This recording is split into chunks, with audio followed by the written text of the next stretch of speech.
வணக்கம். சற்று முன் கிடைக்கப்பெற்ற மிக முக்கியமான செய்தி ஒன்று வெளியாகி உள்ளது. அதிமுகவில் வெடித்த உட்கட்சி மோதல்.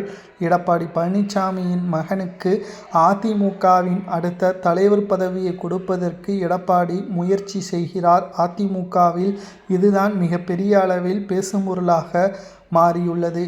மேலும் எடப்பாடி பழனிசாமி அவர்களை எதிர்த்து முதல்வராக விஜய் அவர்கள் தொடரலாம் என்று சட்டப்பேரவையில் வாக்குகளை கொடுத்த நபர்கள் மீது எடப்பாடி நடவடிக்கை எடுத்தார். மாவட்ட செயலாளர்கள் பதவியையும் பறித்தார்.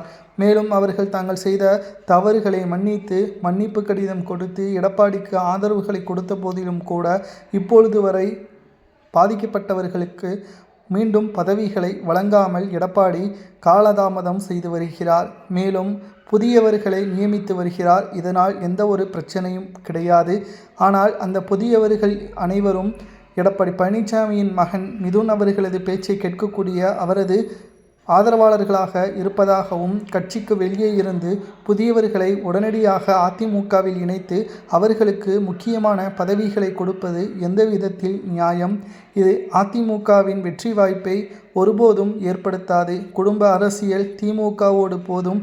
அதிமுக இதை செய்யக்கூடாது என்று மிகப்பெரிய அளவில் அதிமுகவிற்குள் இருக்கக்கூடிய பிரச்சனைகளை ஏற்படுத்தக்கூடிய வகையில் மாற்றிவிட்டது. இனியும் எடப்பாடி பழனிசாமி அவர்கள் தொடர்ச்சியாக தவறுகளை செய்தால் அது வெற்றி வாய்ப்பை பாதிப்பதோடு மட்டுமல்ல, எடப்பாடி பழனிசாமி அவர்கள் நிச்சயம் அதற்கான தண்டனையையும் பெறுவார்.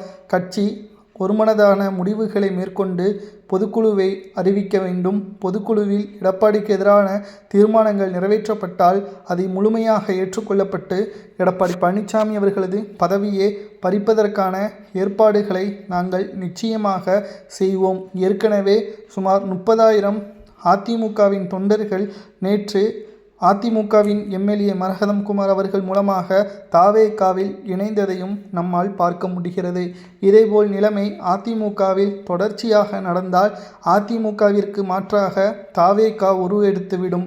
திமுகவிற்கு எதிராக அதிமுக இருந்த பெயர் மாறி திமுகவிற்கு எதிராக தாவேகா என்று அரசியல் களம் மாறிவிட்டால் அதை ஒருபோதுமா ஏற்றுக்கொள்ள முடியாது.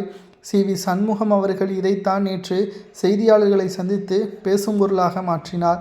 தற்பொழுது மற்ற மாஜி நிர்வாகிகளுக்கும் இது தவறு என்பதை உணரக்கூடிய வகையில் அமைந்துவிட்டது.